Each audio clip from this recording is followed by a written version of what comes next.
perguruan tinggi ini bagi mereka sudah tidak mengajarkan sains, tapi propaganda. Ideologi sudah. Kalau penambangan itu kotor, apakah dengan sendirinya lalu kita menjauhi penambangan sama sekali? Itu buat saya pertanyaan yang krusial yang harus dijawab. Jarang yang menyadari bahwa sebetulnya narasi lingkungan itu juga oligarki sendiri. Bahkan dalam riset-riset terakhir di Amerika itu menarik dalam bidang psikologi.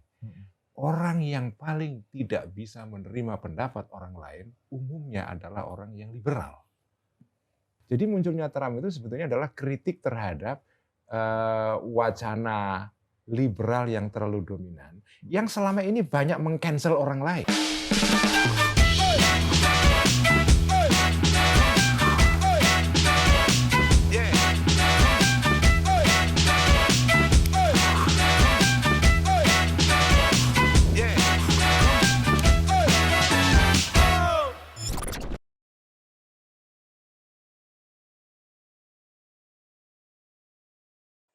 Trump melarang mahasiswa asing. Ini gimana? Gus Ulil, ini diskriminatif apa ini konservatif yang terbuka? Gini apa ya, istilahnya? Konservatif yang terbuka. Iya, konservatif yang terbuka. Apa ya? Dari konservatif. enlightened konservatism.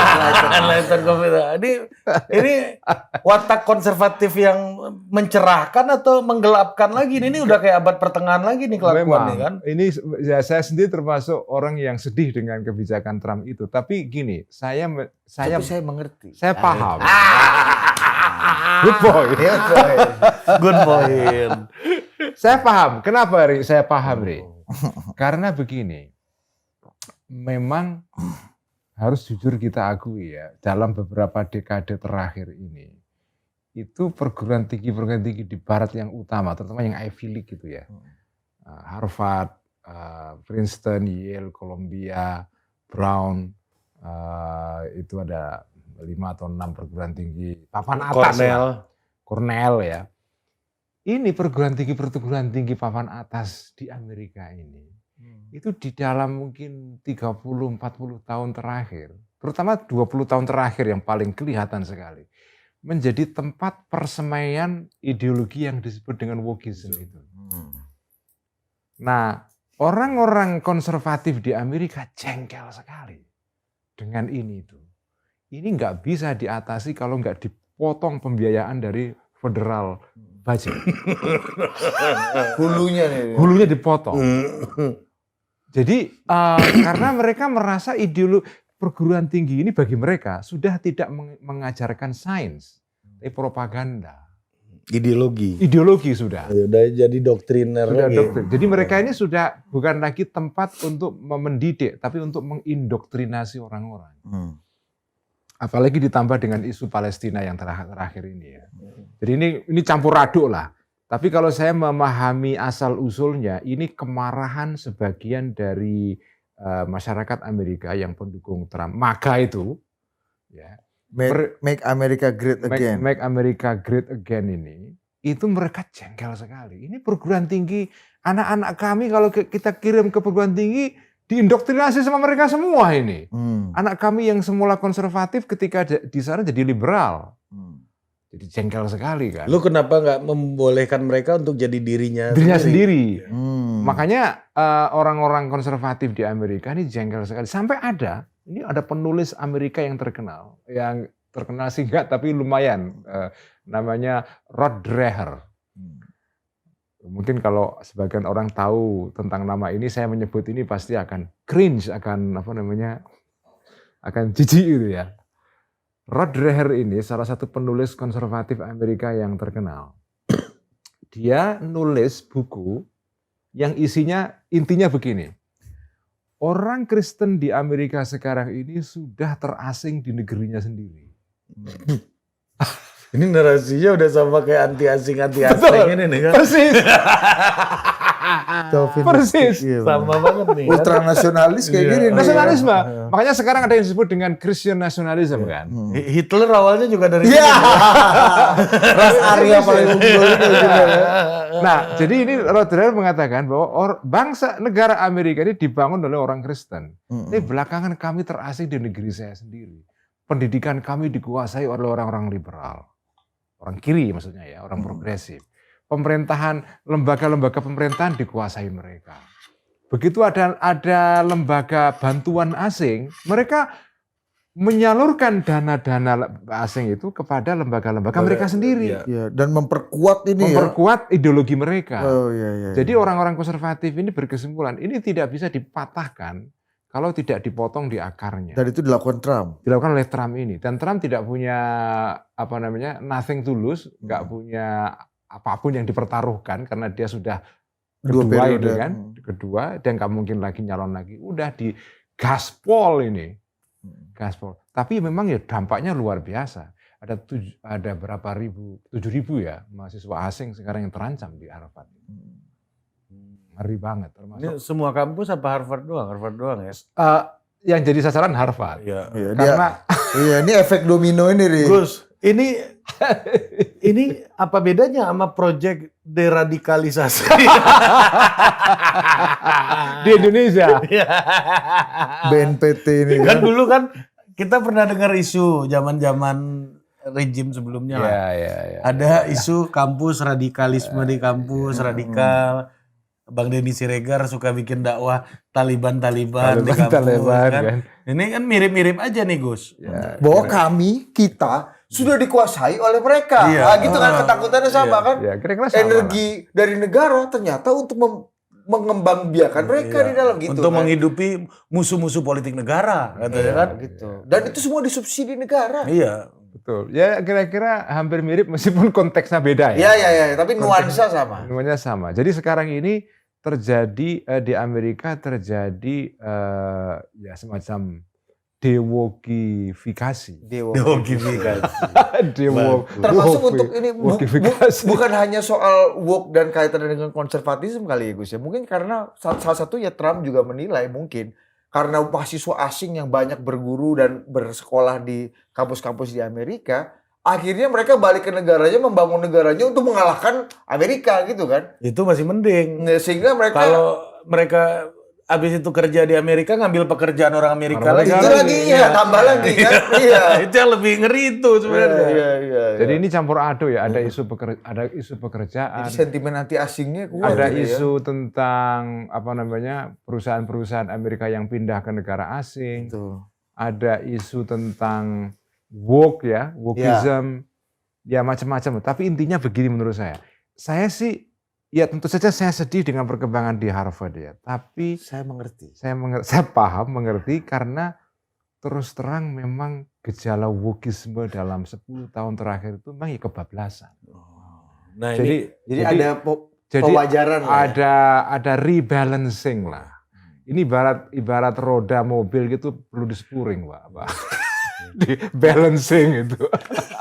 Karena sudah mulai ini. Ya, karena udah keterlaluan. Nggak keterlaluan. seimbang. Betul. Ya namanya alam begitulah. Saya sih paham ada aksi dan reaksi. Ini semua nggak mungkin terjadi kalau tidak kalangan-kalangan woke dan kiri dan liberal di Amerika. Gus, Tidak kemarin ugal-ugalan. Nah, tapi cara persuasi dengan pelan-pelan itu nggak cukup waktu tuh.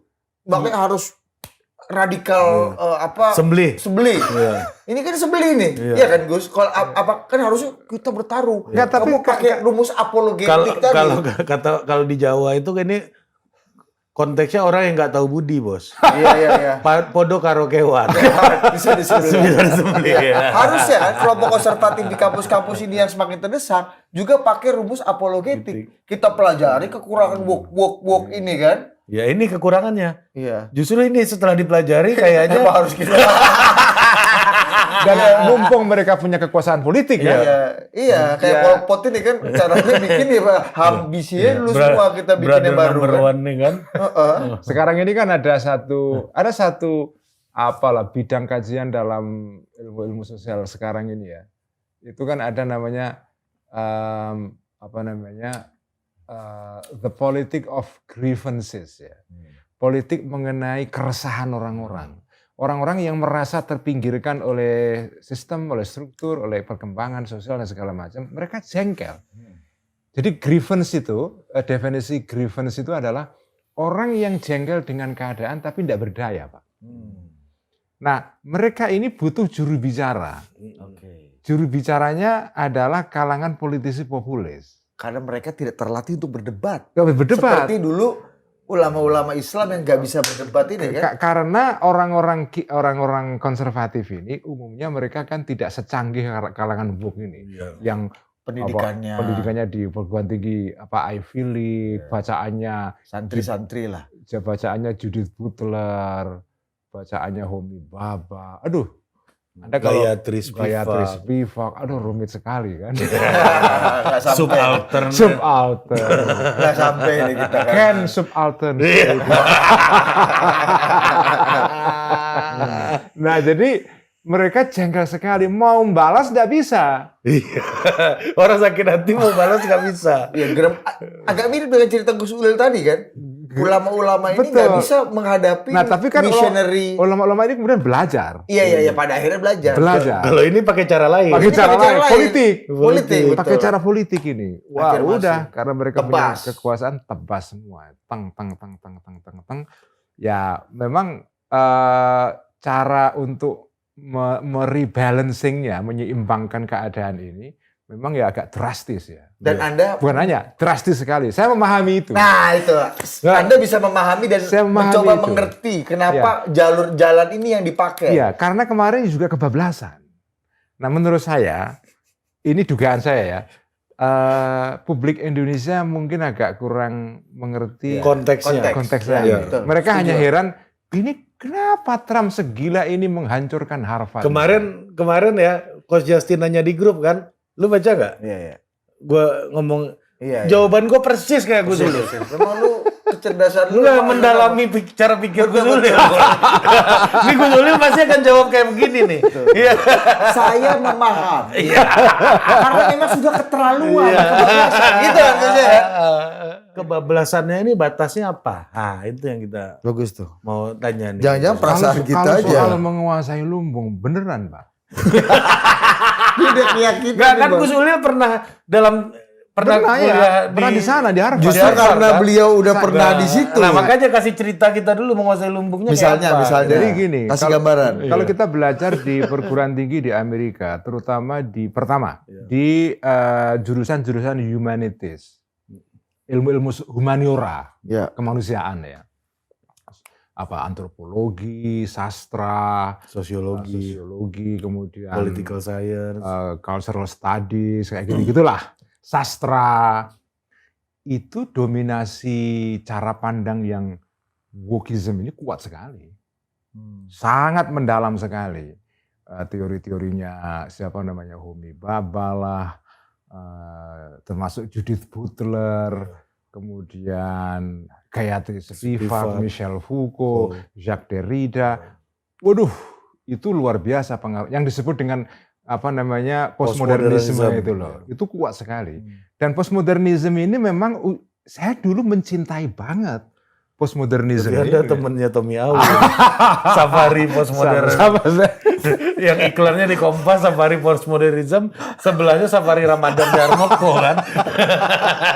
Safari Armoko. Oh gitu. Safari Ramadan Darmoko sebelahnya Safari postmodernisme. Ada di Kompas. Gila. Itu afirmasinya Kompas. Tokoh postmonya memang Tommy Awi, Tommy F. Awi. Iya. Tommy fucking Awi. Itu di tweet nggak? Nggak usah. Dia menyebut. Dia kan posmo. Kan boleh kencing di sini kan, Prof? Kan posmo. Kurang ajar lu. Jadi itu pengaruhnya luas sekali. Jadi di dalam studi-studi ilmu-ilmu kemanusiaan atau humaniora, pengaruh wokeism ini besar. Yang kedua, pengaruh yang besar adalah dalam bidang studi-studi gender studies. Atau women studies lah. Itu juga kuat sekali. Nggak, seperti apa kuatnya itu, Gus? Ya, kita butuh deskripsi. Deskripsinya begini. Gus ini kan pernah dalam Belantika itu. Jadi kan kalau di sini kampus-kampus yang dibilang Denny Siregar agak udah radikal atau Taliban kita tahu. Misalnya yang semuanya dibanding-banding. Iya, dipisah duduk perempuan laki-laki sampai gitu-gitu kan saya Iya kan kelihatan gitu. secara simbolik kelihatan Iya, nah kalau di sana apa? Taliban ini. Udah Salah satu keterlaluan itu. triggernya sekarang ini adalah itu adalah isu tentang transgenderisme. Jadi transgender, tapi ini bicara bisa panjang ya. Tapi singkatnya begini. Panjangin aja gue. Durasi ini paten kan. Jadi transgenderisme itu satu tren. Ini tren Woke juga tuh. Bagian dari wokeism ya. Jadi sekarang ini itu terutama ketika pemerintahan Biden kemarin itu ada tren yang luar biasa, yaitu tren mengenai kontroversi soal Gender netral. Enggak, tentang pronoun, kata ganti. Jadi Anda kalau lihat Twitter kira-kira 5-6 tahun yang lalu, itu seringkali kita lihat akun Twitter yang barat ya, di Amerika, seringkali itu di belakangnya keterangan she garis miring her, atau he garis miring him. Kalau ada akun Twitter yang seperti itu, Artinya? itu most likely, kemungkinan besar dia adalah orang yang kalau tidak transgender sendiri, dia simpati dengan transgender. Intinya adalah transgender itu adalah orang yang secara biologis itu laki-laki, tapi dia merasa perempuan. Atau dia perempuan merasa laki-laki. Maka disebut dengan transgender. Gender yang melintasi ya. Jadi dia secara fisik, secara seks dia adalah laki-laki, tapi gendernya dia merasa perempuan. Atau sebaliknya. Nah, ini mungkin tidak jadi soal. Yang jadi soal adalah kemudian perkembangan berikutnya adalah, dan ini kontroversial sekali, orang-orang yang dulunya laki-laki merasa perempuan, boleh nggak ikut olahraga cabang perempuan? Udah mulai naik. Nah itu Pak. Satu oktav. Iya. Ya. Tadinya kan persoalan toilet. Mau toilet yang mana? Ya. Gitu Kalau kan. kata konservatif nih, ngelunjak. Jadi ngerti kita cara suasana hati konservatif ini kan. Ada kasus yang Dan itu serempak banyak. Itu banyak. Ada kontroversi yang besar sekali kira-kira 3 tahun yang lalu. Ada seorang mahasiswa UPenn, tempatnya kakak Sahal ini, UPenn, Universitas Pennsylvania. Ada seorang mahasiswa laki-laki, namanya, dia kemudian merasa sebagai perempuan. Ketika perempuan dia berubah nama menjadi Lia Thomas. Dia ini nama perempuannya. Ketika laki-laki, nama laki-lakinya saya lupa, tapi Thomas ya. Awalnya saya agak lupa. Nah, dia adalah atlet perenang kampus. Laki. Ketika dia menjadi atlet perenang laki-laki ini, prestasinya mediocre. Enggak terlalu menonjol lah. Dalam ranking dunia itu nomor 400 atau sekian gitu. Begitu dia merasa jadi perempuan, terus dia diizinkan masuk dalam cabang renang perempuan. Nomor 1 juara, Pak. Fisiknya laki-laki? Fisiknya laki-laki. Sorry, izin. Secara medik, secara kedokteran dia mengganti kelaminnya? Enggak, dia enggak mengganti kelamin. Cuma dia melakukan hormon treatment. Hormon treatment. Jadi nggak bisa diindrakan lah ya. Jadi gitu kan. Jadi ketika orang itu merasa dia mengubah softwarenya ini ya. Persis. Jadi ketika dia merasa sebagai perempuan, dia kemudian, dan kita juga nggak bisa ngecek dia ini merasa sebagai perempuan ini beneran atau karena pengen menang aja di pengen lifestyle. Karena memang ada lifestyle baru yang seperti dipromosikan melalui TikTok, melalui berbagai platform ya. Ada kekerenan tersendiri. Kekerenan. Jadi orang kalau menjadi transgender dalam beberapa tahun terakhir itu merasa kayak edgy. Nah, jadi kemudian orang-orang terdorong untuk menjadi transgender ini.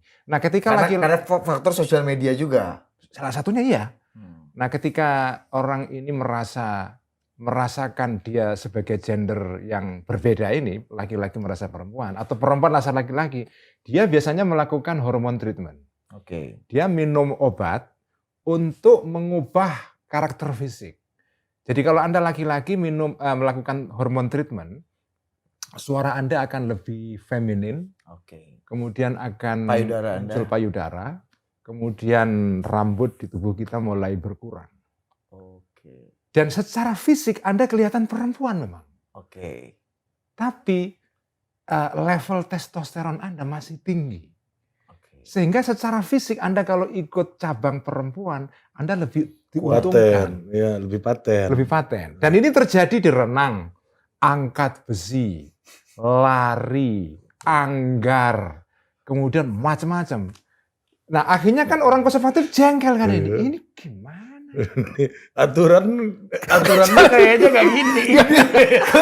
Ini Gus, ini Koni pusat terus dengerin apa Menpora nih kan. Kata orang konservatif kan, kayaknya aturannya kayak gini kemarin. Ini kawan kok bisa main. Kawan nih bisa main nih kawan nih. Dia yang salah gua apa sih? Gini loh, mungkin kalau lo berekspresi di sosmed, di kehidupan nyata ya, atau ikut lomba debat apa ilmiah gitu ya, kir gitu ya. Oke lah. Itu oke lah. Ini olahraga. Campur. Ini baru tahu deh gua sih. Yang paling Dan itu serempak banyak makin banyak masif. sekali. Sampai Dalam terakhir durasi waktu yang tidak lama. terakhir ini ada kasus anggar. Jadi ada anggar, belum lama sekitar sebulan yang lalu, atlet Amerika ini. Jadi ada pertandingan anggar, ada atlet yang laki-laki berubah jadi perempuan, ikut dalam anggar cabang perempuan. Berarti kawan menang. Kawan ini menang. Pasti menang lah. Nah, kemudian kan ini kan penyisihan perempat final, semifinal, final. Nah dalam salah satu babak ini, kemudian dia melawan salah satu atlet anggar perempuan beneran. Nah atlet perempuan lawannya ini menolak bertanding. Walk out. Kemudian dia dibully. disangsi oleh organisasi anggar Amerika Karena tidak mau bertanding. tidak menghargai respect equality segala macam ya. Dan dia menolak bertanding, dia dikasih kartu merah, red flag. Jadi kayak quote unquote kalau di bola ada lu teriak rasis, lu Iya. dapat kartu Di-cancel, merah kayak gitu. Cancel. Nah, Misalnya kayak kita lapangan bola nih. Iya. Tiba-tiba lu lihat lawan lu ada kulit hitam, lu nggak mau main. Iya. Ya kan? Kan lu nggak respect Equality. kan gitu nah, jatuhnya betul, kan. ya. Makanya dia Tapi kan ini kan beda kasus ini. Lawannya laki. Kata si pemain anggar yang perempuan ya, kan aneh nggak punya testosteron kawan.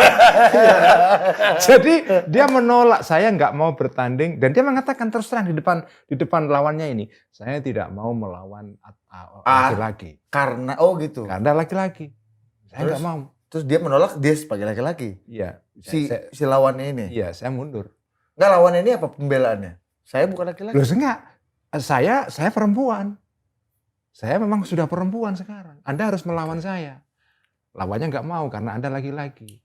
Nah ketika itulah wasit Berunding. intervensi, terus kemudian dia dikasih kartu merah. Yang salah malah yang Perempuan ini. Yang salah dia karena dia menolak bertanding. Karena wasit pun udah Kontroversi. masuk dalam equality. Ini sudah di era Trump ini. Iya. Bayangkan, jadi suasana Ini publik. kan efeknya Betul. di era Trump. Nah, jadi suasana publik sekarang ini kan kayak seperti backlash ya, melawan transgenderisme ini.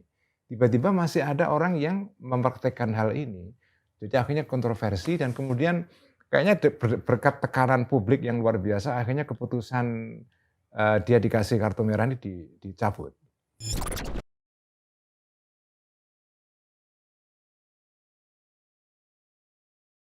Kembali ke soal tadi itu, soal istilah yang ramai, Wahabisme. soal wahabi lingkungan itu kan ada beberapa isu nih.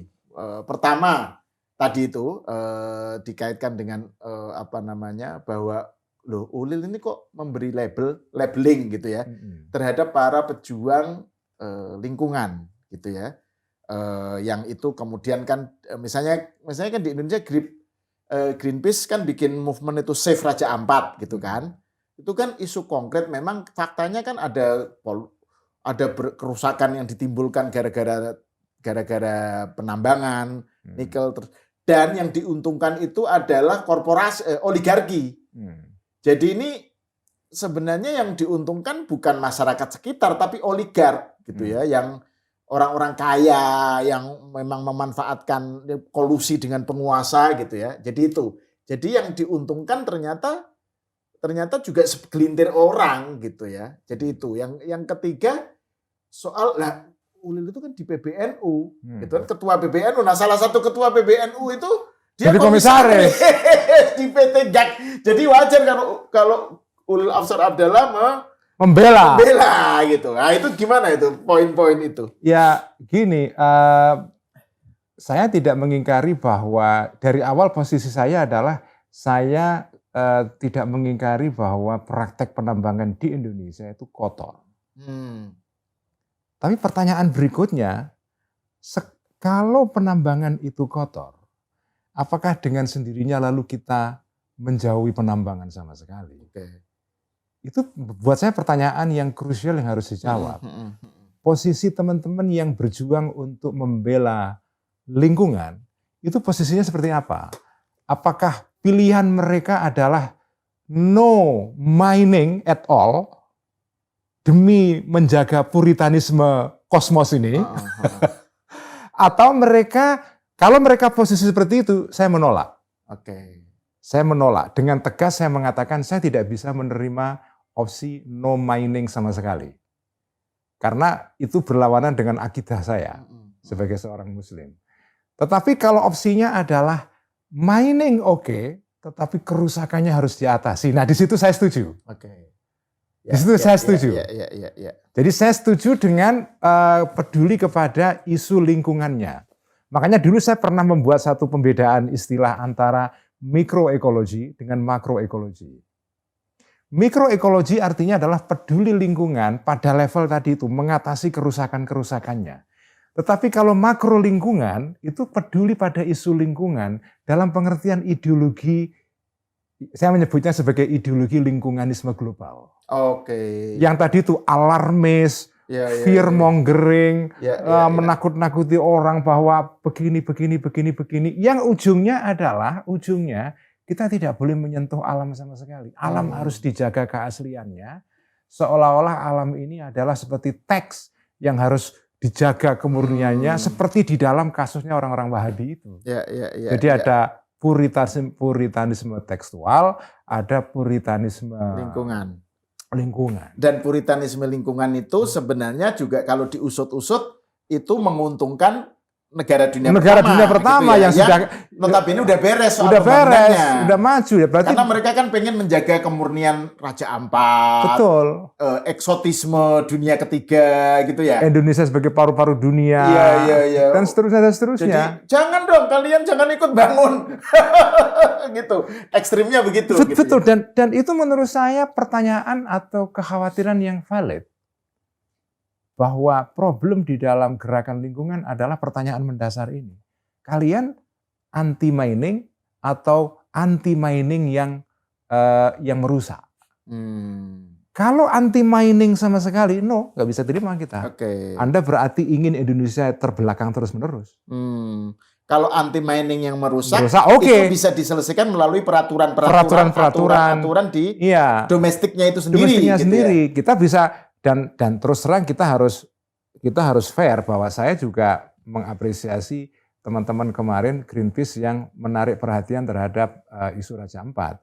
Meskipun caranya juga dikritik oleh sebagian orang karena menggunakan citraan gambar yang tidak tepat, bahkan ada yang menuduh itu adalah hasil olahan AI dan seterusnya.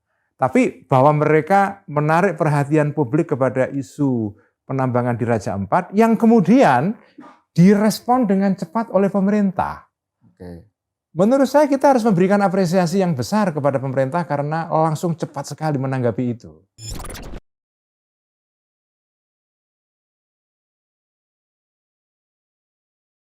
Saya ingin menanggapi ini sedikit Mas Al, soal setiap orang yang mempertanyakan narasi soal lingkungan yang ideologis ini lalu dituduh sebagai bagian dari oligarki.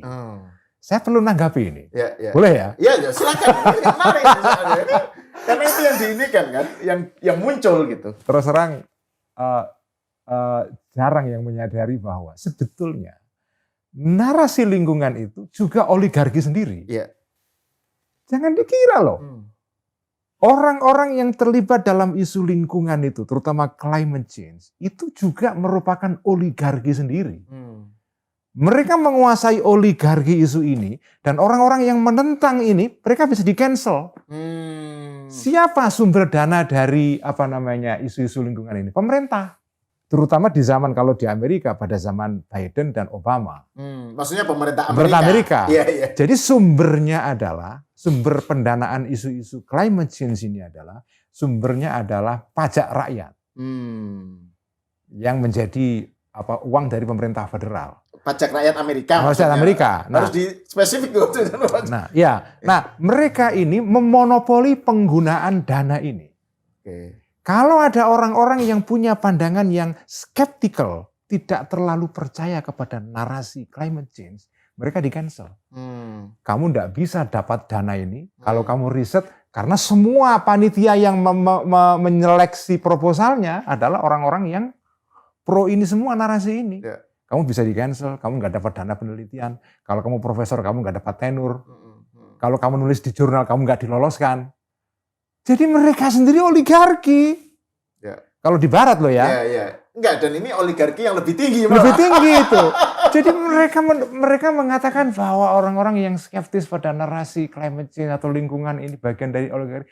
Anda sendiri adalah oligarki juga. Dan Anda nggak pernah menyadari itu. Ya, makanya jangan mematahkan menjawab argumen dengan cara oligarki. Ad hominem itu namanya. Ad hominem ya. Karena kalau gitu ya fokus di isunya aja. Isunya gitu. aja.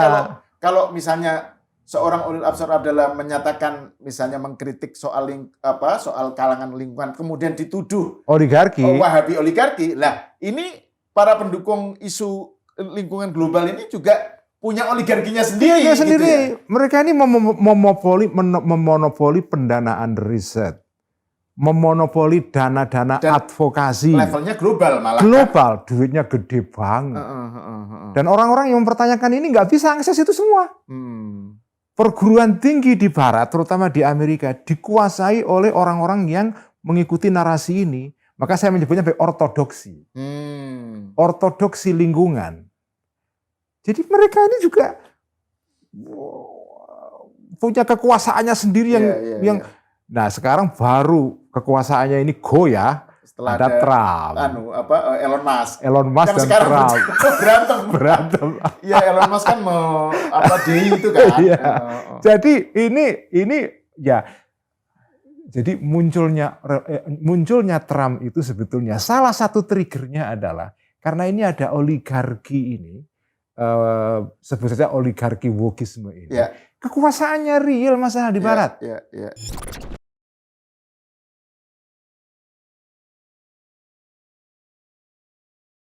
Beberapa tahun terakhir, mungkin 10 tahun terakhir, kita kan semakin lama buat orang yang dulu tradisinya bicara tentang perempuan, bicara tentang warna kulit, itu mungkin bisa lebih kasar gitu ya. Kan belakangan ini kan kita lebih sensitif, lebih berhati-hati sehingga pakem-pakemnya lebih ketat gitu kan Gus. Tapi kalau kita lihat terakhir misalnya era Donald Trump. Donald Trump itu kan bicara tentang Hillary, bicara tentang perempuan, bicara kasarnya minta ampun. Dan otoritas yang selama ini ada dengan penghakimannya itu kan diabaikan kan. Betul. sama Trump dan akhirnya berujuk ke emas segala macam. Jadi kerumunannya makin banyak gitu. Nah, apakah ini juga bagian dari koreksi, bagian dari sirkular koreksi itu sebenarnya? Benar. Jadi ini kita bergeser ngomong Trump ya. Kita ini kan temanya memang ya bergeser-geser dengan ambigu kan. Betul. Prinsip acara ini ambiguitas ya. Tafsirkan sendiri oleh Anda. Jadi kita bergeser-geser dengan mudahnya ini. Tapi masih berkaitan sebetulnya.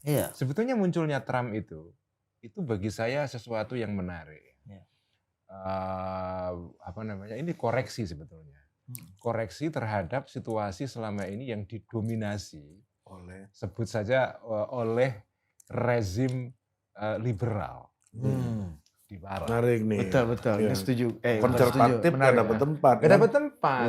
Kebenaran milik para liberalis. Jadi liberalisme di barat itu kan intinya gini kan. Liberalisme itu memang teorinya itu kan filsafat yang menghargai kebebasan individu. Ya. Semua orang dihargai sebagai individu yang bernilai. Ya. Punya hak asasi, punya hak-hak yang harus dihormati, dia bisa ngomong apa saja. Tapi dalam perkembangannya, liberalisme ini ketika diterjemahkan menjadi struktur politik, ya, mereka berhasil menjadi fondasi kekuasaan modern. Bukan hanya kekuasaan modern, bahkan menjadi ideologi yang dominan di dalam media modern. Ya. Itu kemudian mereka juga punya kecenderungan menyensor lawan-lawannya. Nah, Otoriter juga. Otoriter juga. Jadi Men-cancel gitu. Jadi mereka menyebut dirinya liberal, tapi sebetulnya mereka tidak liberal. Betul. Bahkan dalam riset-riset terakhir di Amerika itu menarik dalam bidang psikologi.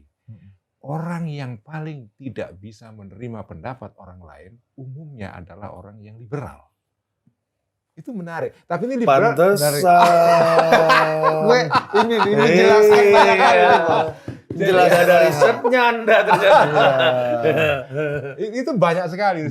Tuh diulangi lagi Gus, apa Gus risetnya Gus? Dari mana kalau bisa ada ya penulis referensi. Saya nggak ingat siapa penulisnya, tapi bisa di-search di Google kan. Ya. Karena ada AI, gampang sekali. Jadi beberapa riset menunjukkan bahwa mindset orang yang liberal itu sebetulnya mereka justru tidak mudah menerima pendapat pihak yang berbeda. Justru kalangan konservatif ya, itu malah mereka lebih punya kemampuan untuk bisa mentolerir.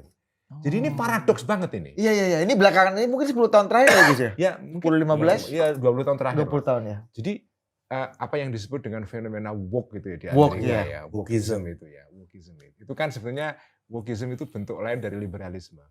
Liberalisme yang ala Amerika ya. Itu mereka ini sebetulnya sangat sangat represif. Padahal mereka liberal. Mereka menyebut dirinya sebagai orang liberal yang terbuka, yang tercerahkan, yang egaliter, yang toleran, yang selalu membawa ideologi tentang kebebasan, keterbukaan.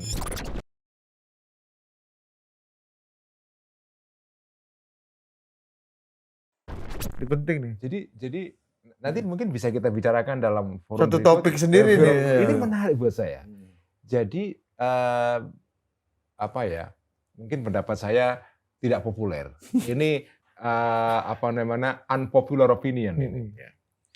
Jadi dalam pandangan saya, Mas Ari ya, banyak orang yang keliru menilai dan menjelaskan tentang kemenangan Trump ini.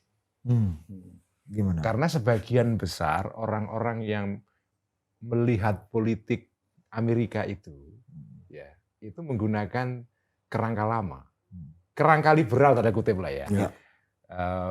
Bahkan, ya mohon maaf, saya bukan political scientist ya.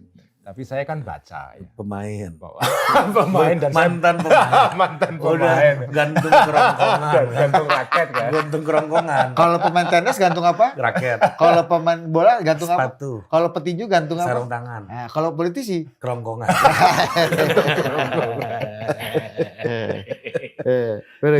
Jadi banyak orang yang sebenarnya salah atau kurang tepat memahami kemenangan Trump. Kalau Anda lihat percakapan di bawah tanah di Amerika sendiri, itu sebetulnya kemenangan Trump ini kemenangan yang sudah bisa diprediksi. Ya.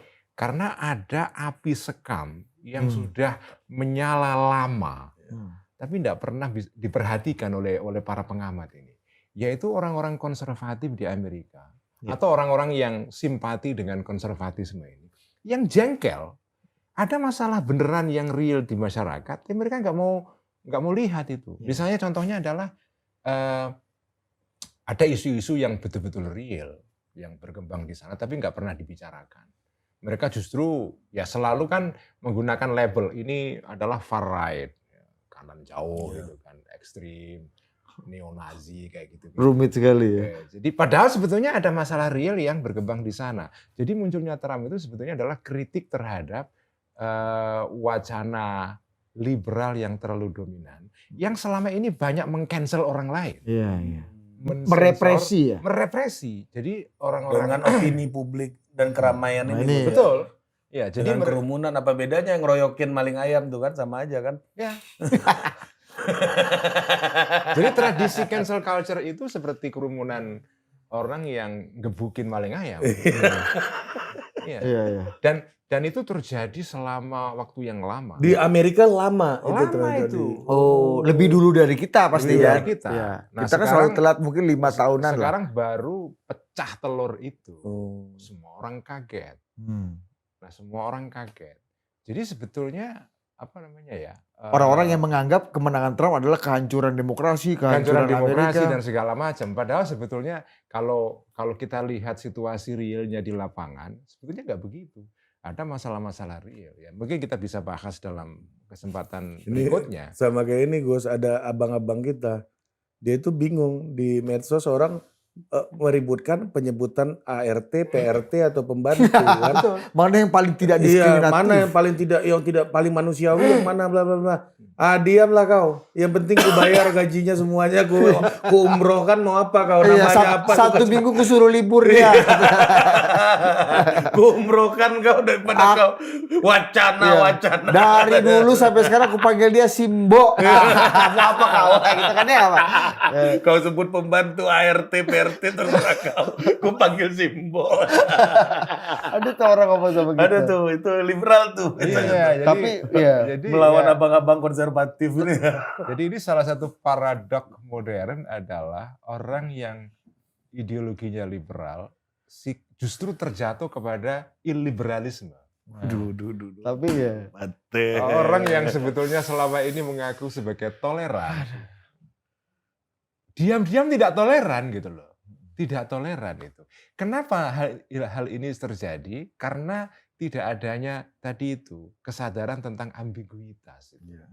Ya, Jadi apa namanya? Lihat maslahat. Multiple maslahat. Iya, iya. Binary. Ya, jadi binary kan, Iya. biner gitu. Biner. Kalau kamu apa namanya mau bener ya harus sama saya. Kalau kamu nggak sama saya, kamu ya sesat. Iya, iya. Kamu kalau sesat, saya cancel, Ya. saya singkirkan gitu kan. Jadi orang-orang yang ya ini kalau mau pakai bahasa agama ya, orang-orang yang selama ini menuduh orang lain itu malah mempraktekkan takfir atau pengkafiran, mereka juga mempraktekkan hal yang sama. Oke. Nah ini bagi saya, ini memang fase berikut dalam perkembangan pemikiran saya ini. Kalau saya lihat Budi ini Bos, satu-satunya orang yang konsekuen antara pikiran, hati dan tindakan itu sama sekulernya. Jadi dia umroh.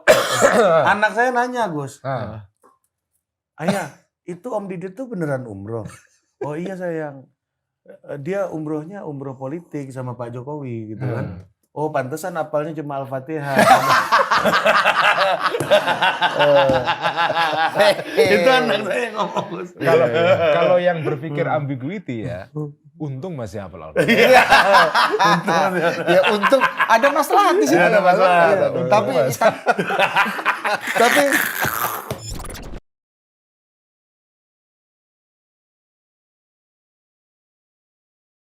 Kembali ke Trump tadi, Iya, iya, iya. bagi saya munculnya Trump itu bagi saya menarik. Dan kalau Jelly atau kawan kita Rizal Malarangeng yang mengatakan bahwa Trump 2024 beda dengan 2016. 2016, itu bagi saya betul. Karena memang Valid, situasinya ya, beda.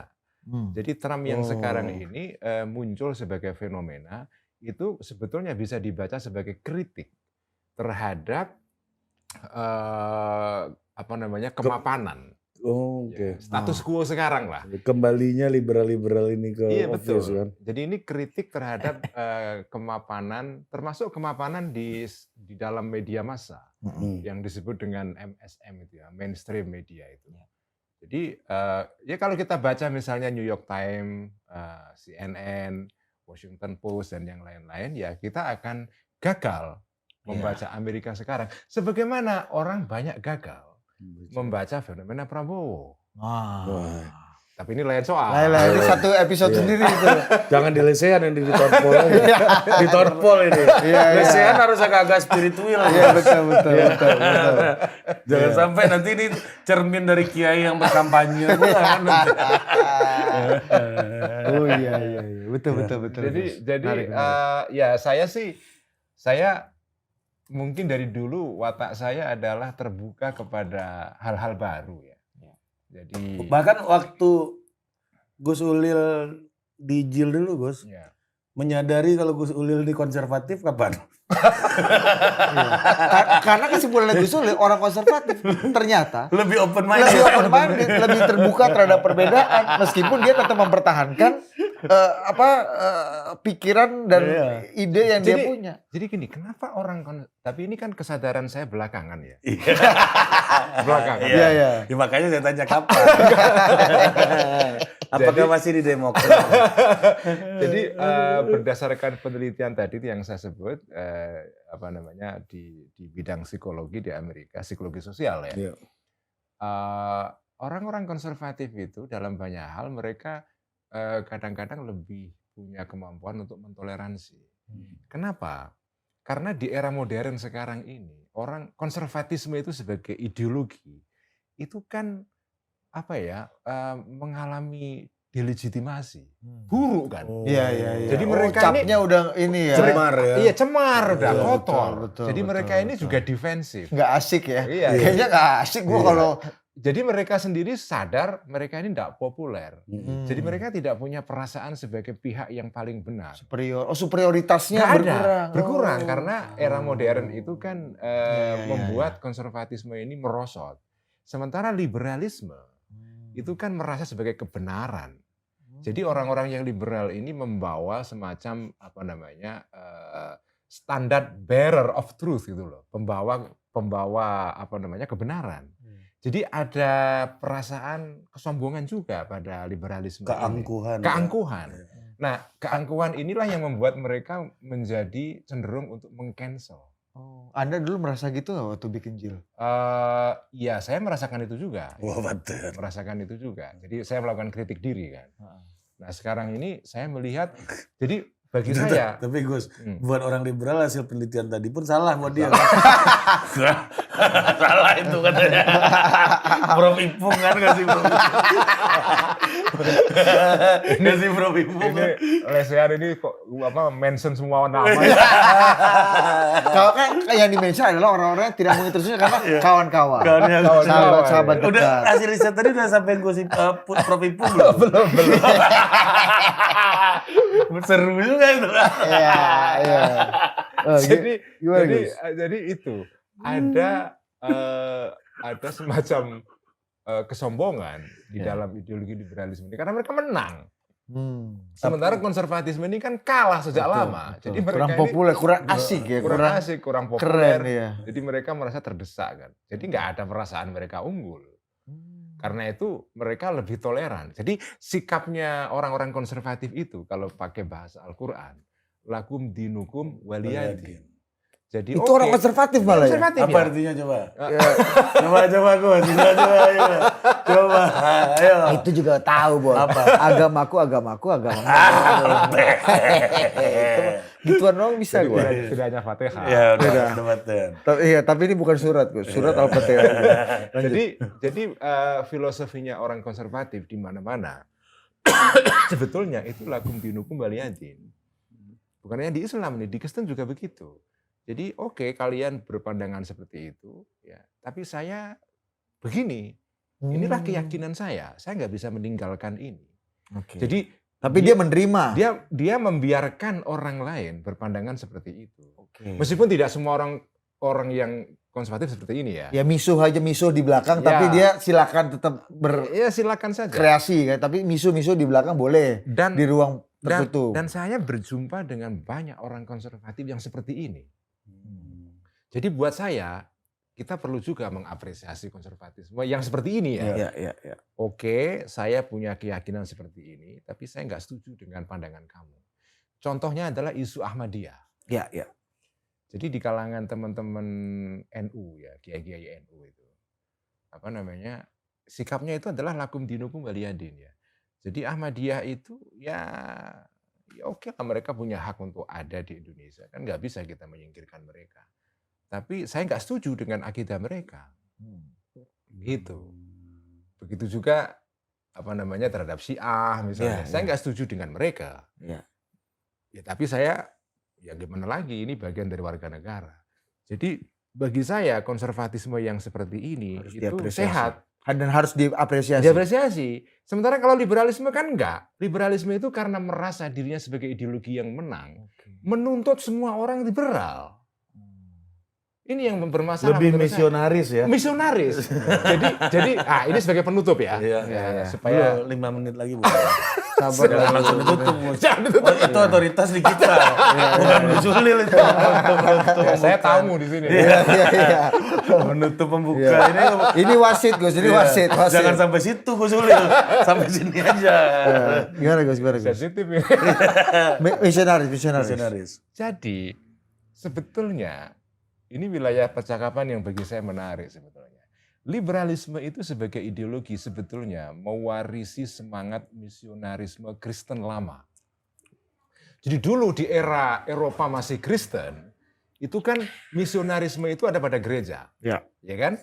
Nah, begitu gereja runtuh kekuasaannya karena pencerahan dan sekularisasi, ini mereka runtuh sebagai institusi.